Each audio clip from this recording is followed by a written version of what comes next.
Dugaan kecurangan SPBU terjadi di Denpasar. Kecurangan ini pun viral di media sosial karena banyak warga yang mengalami tindakan itu saat mengisi bahan bakar di SPBU tersebut.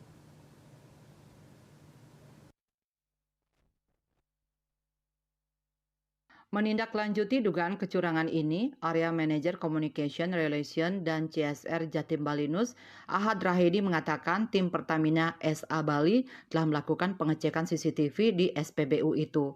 Dalam pengecekan terlihat ada 2 operator yang melayani. Pihaknya mengatakan sudah menghentikan tindakan curang itu per tanggal 16 Mei. Pihaknya juga sudah mengecek dokumen Tera Metrologi masih aktif sampai Maret 2025. Tera nozzle di tempat sudah dilakukan dan hasilnya sesuai ketentuan alias tidak ada kerusakan atau error seperti yang disampaikan operator saat diprotes warga. Maka untuk dugaan tersebut, pihak SPBU sudah melakukan pendalaman guna klarifikasi langsung dari operator yang bertugas mengenai pelayanan yang tidak sesuai dengan SOP. Ia menegaskan Pertamina berkomitmen membangun iklim pelayanan yang baik di SPBU dengan melakukan briefing ke seluruh operator dan konsumen.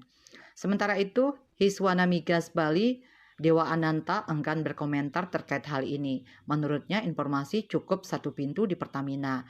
Citamaya Bali Pos.